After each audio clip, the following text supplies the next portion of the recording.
Bismillahirrahmanirrahim. Assalamualaikum warahmatullahi wabarakatuh.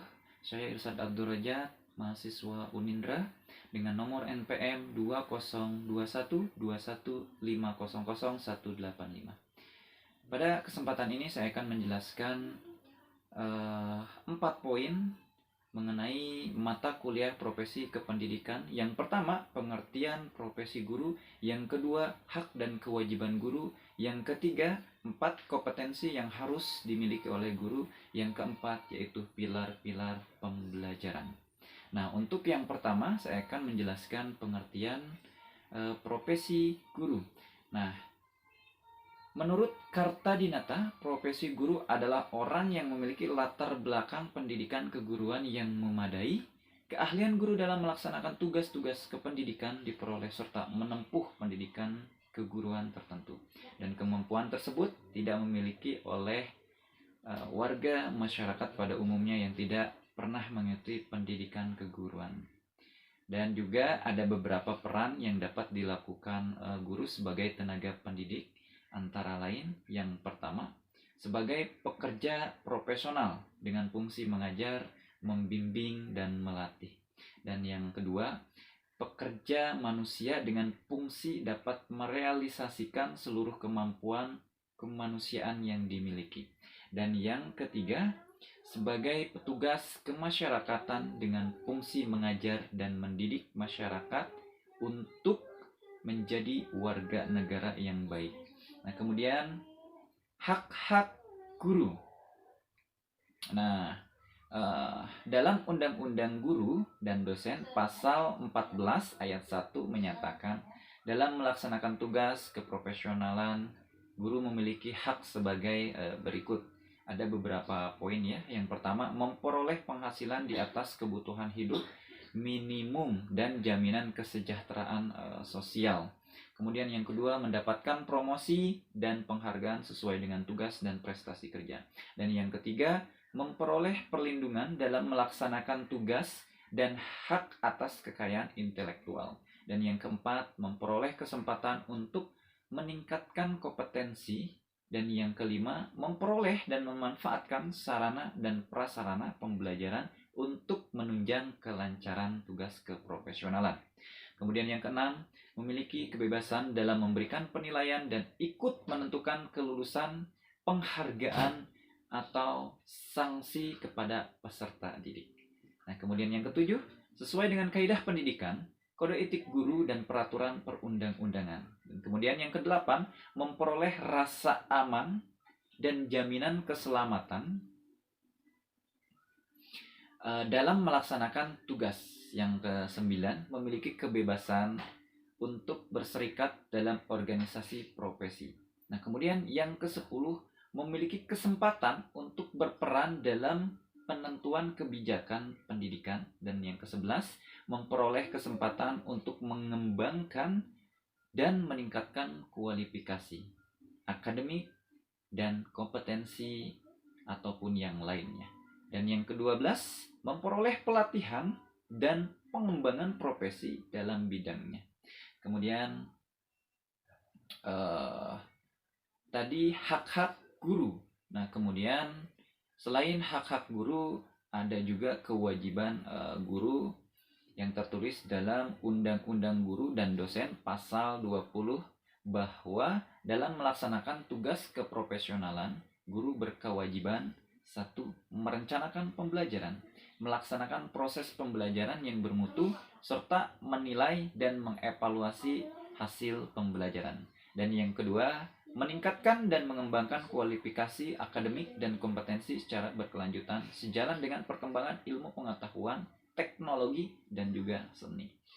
Nah, kemudian yang ketiga, bertindak objektif dan tidak diskriminatif atas dasar pertimbangan jenis kelamin, agama, suku, ras, dan kondisi fisik tertentu ataupun latar belakang yang lainnya. Kemudian yang keempat, status sosial ekonomi peserta didik dalam pembelajaran. Dan yang kelima, menunjang tinggi peraturan perundang-undangan, hukum dan kode etik guru serta nilai-nilai agama dan etika. Kemudian memelihara dan memupuk persatuan dan kesatuan bangsa. Nah, ini cukup seimbang ya. Memang jika dilihat perbandingan antara hak dan kewajiban profesi guru. Keseimbangan antara hak dan kewajiban ini yang membuat guru mampu bekerja secara optimal dan menerima timbal balik yang pantas serta melaksanakan tugas sesuai dengan kode etik guru. Tidak ada guru yang lebih banyak hak daripada kewajiban yang dilakukan, dan begitu pula sebaliknya. Lebih banyak kewajiban daripada hak yang diterima. Meskipun demikian, memang masih banyak saja hal ini terjadi, namun cukup ironis ya, juga ketika masih banyak guru yang sudah melaksanakan kewajiban namun belum mendapatkan hak-hak yang semestinya bisa mereka dapatkan, terutama di daerah yang jauh dari kota. Selain sarana dan prasarana yang masih kurang, kesejahteraan kehidupan guru yang bisa dicapai dari penerimaan hak belum mampu dinikmati seluruh guru. Ya, memang kemerataan pendidikan di Indonesia masih belum dapat dicapai. Ini sebuah tugas bagi seluruh masyarakat Indonesia, terkhusus kita sebagai generasi milenial atau generasi muda, agar hal ini dapat diwujudkan sehingga cita-cita bangsa dapat digapai melalui pendidikan yang baik. Nah, kemudian ada 4 kompetensi yang harus dimiliki guru ya.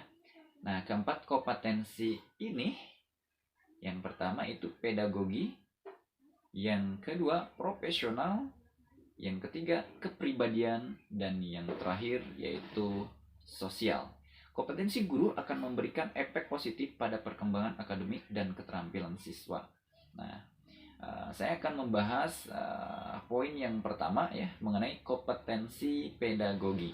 Nah, kompetensi ini diperlukan untuk membaca karakteristik siswa. Melalui kompetensi ini, guru dengan mudah ataupun kita sebagai calon guru ya, dapat dengan mudah memahami kebutuhan, latar belakang, dan minat individu siswa. Dalam pedagogi, guru menginformasikan strategi pengajaran, metode, dan tindakan guru terhadap teori-teori pembelajaran. Nah, itu penjelasan mengenai kompetensi pedagogi. Nah, kemudian yang kedua, kompetensi profesional. Nah, dalam konteks pendidikan, seorang pendidik semestinya bekerja profesional dengan tekad untuk mencapai tujuan pendidikan. Kompetensi kedua ini sangat dianjurkan untuk dimiliki oleh semua guru. Salah satu jurus ampuh mencapai kompetensi profesional di mata siswa adalah bekerja sama dengan banyak pihak, bisa dengan rekan kerja kita ataupun dengan yang lainnya. Contohnya seperti yang dilakukan para pendidik di bimbingan belajar online. Nah, kemudian yang ketiga, kompetensi kepribadian. Mengapa guru perlu memiliki kepribadian? Tentu ya, ini sangat penting. Dengan kepribadian guru yang baik, maka siswa akan melangkah di jalur edukasi yang benar. Nah, pada dasarnya kepribadian dapat diartikan sebagai cara berinteraksi dengan keadaan dan individu lain. Artinya guru harus menjadi orang yang interaktif dan baik dalam bidang pekerjaannya. Melalui kepribadian, guru dapat menjadi contoh yang baik bagi siswa agar tahu bagaimana menghadapi keadaan yang rumit, situasi tak terduga, dan berbagai problema kehidupan. Nah, kemudian yang terakhir, kompetensi sosial. Kompetensi sosial guru akan membangun kapasitas para siswa terkait bagaimana menghadapi hal-hal sosial dan masalah di sekitar mereka. Karena itu, untuk membangun kompetensi sosial yang baik, guru tidak dapat bekerja sendiri. Para guru membutuhkan orang lain di sekitar sekolah untuk berbagai jenis aktivitas siswa di sekolah. Maka itu, kompetensi sosial ini sangat diperlukan untuk guru maupun calon pendidik. Nah, kemudian pilar pembelajaran. Nah, ini sangat dibutuhkan ya, pengetahuan bagi kita, yaitu calon pendidik ataupun sudah menjadi pendidik. Supaya apa? Supaya cita-cita pendidikan kita itu dapat tercapai. Nah, tentunya ada beberapa pilar pembelajaran. Yang pertama, learning to know. Nomor 2, learning to do. Yang ketiga, learning to be. Dan yang terakhir, learning to live together. Nah, yang pertama, learning to know. Artinya, belajar untuk mengetahui. Nah, seperti apa? Belajar memahami, mempelajari, dan mengetahui potensi materi dan pelajaran yang disukai. Nah, kemudian learning to do.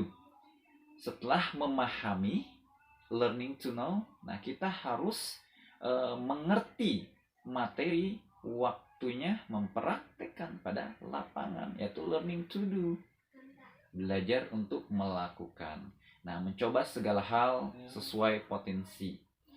Nah, kemudian melakukan dengan serius seperti bekerja dan tentunya menggapai cita-cita. Nah, kemudian learning to be, berhasil mempraktekkan pada lapangan, sukses dan menggapai apa yang dimau, maka belajar menjadi seseorang yang kamu mau atau yang kita mau, yaitu diri kita sendiri. Misal menjadi orang besar karena kamu layak menjadi orang besar, ataupun kita layak menjadi orang besar. Nah, kemudian yang terakhir, learning to live together. Berhasil menjadi seseorang yang kita mau, maka kita harus belajar hidup bersama. Karena sejatinya manusia adalah makhluk sosial yang tidak bisa hidup sendiri. Nah, ini belajar mengenai sikap dan karakter kita ya setelah sukses menjalani pilar pembelajaran. Nah, itu penjelasan oleh saya. Terima kasih. Mudah-mudahan dapat dipahami. Demikian. Assalamualaikum warahmatullahi wabarakatuh.